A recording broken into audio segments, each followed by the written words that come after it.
because it feels like the number 1 and number 2 picks, that's likely who the favorite is to be the pick right now. Cam Ward is a heavy favorite to go to Tennessee. The Browns feels a little more open at number 2 overall between maybe Abdul Carter and Travis Hunter. Maybe even Shedeur Sanders figures into that mix as well. But Abdul Carter, I think, is currently the favorite to go there.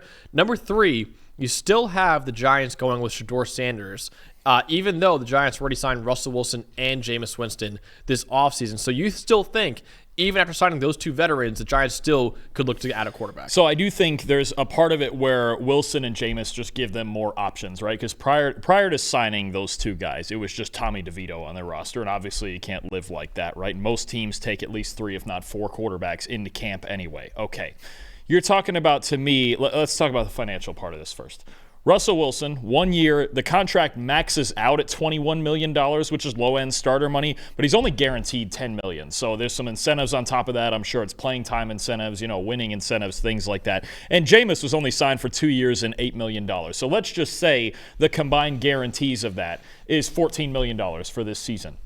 It's the same number that the Colts are paying Daniel Jones on a 1-year contract that's almost fully guaranteed over there. So it's really between the 2 of them still, call it high-end backup money or bridge starter money. They just have more bodies to give them options, right? So I think, look, there's also a part of this where the Browns were in on Russell Wilson, and we don't know that the Giants entirely trust the Browns not to take Shedeur Sanders. I think that's the process of having both of those guys in there, is in case Shedeur does go in the top 2, then the Giants aren't left out to dry and they can take whatever they want at 3. Now, if they do feel like Shedeur Sanders is their guy, and he is there at 3rd overall, I don't think they have a whole lot of incentive not to take him if they feel that good about him. Right now, if they don't think he's worthy of that pick, pass on him, take a more talented player, take Travis Hunter, do whatever you want, right? But if they feel like he's that guy, you could go into this season with him as the 3rd guy and just kind of learning the NFL ways for, his first year. Start Russell Wilson. You have Jameis. If Shedeur earns his way ahead of Jameis, then fine during the season at some point too. And I think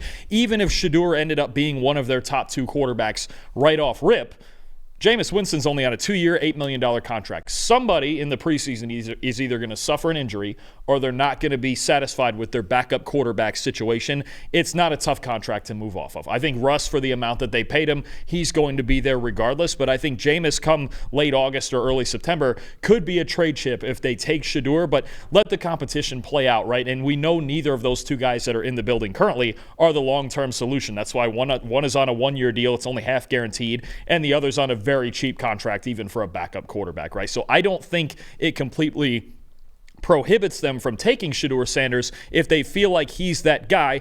What it does do is mean it's in all likelihood, unless he came in and just blew them away, that he wouldn't start week 1. And that's okay. Look, we've seen it where guys have sat for a whole year, right? You're talking about Aaron Rodgers and Jordan Love in Green Bay. We've seen it with Patrick Mahomes. Started 1 game his rookie year in week 17 or 18, and they knew, okay, we're still riding Alex Smith for a year. We got to polish this guy up, right? We've seen it with the Chargers tried to do it with Justin Herbert, and then there was an incident with Tyrod Taylor and, puncturing a lung and things like that right in pregame. So, look, I don't think it's that out of character. They just have to feel like Shedeur is worthy of that 3rd overall pick. So I don't think that mentality with signing these 2 guys changes that. I think it gives them more security in case the Browns were to go Shedeur at 2, like you just mentioned.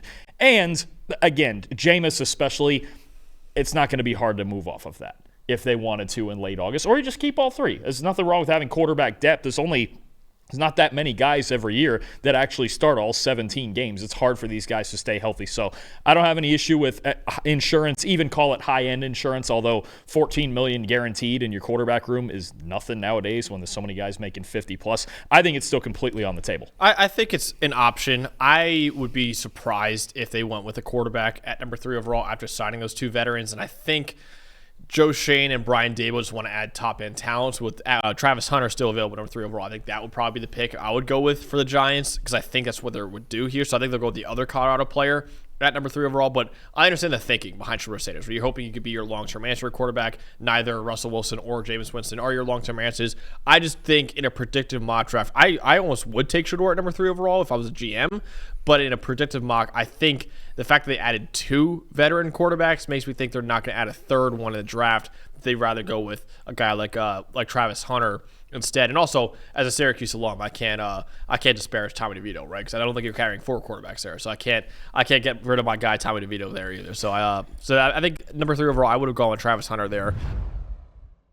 Hey, thanks for watching another episode of the PFF College Football Show. Please make sure you guys subscribe to the channel. Also, subscribe to PFF Plus at subscribe.pff.com for all of the same data and grades that we use in our show, plus fantasy tools, betting tools, and our mock draft simulator.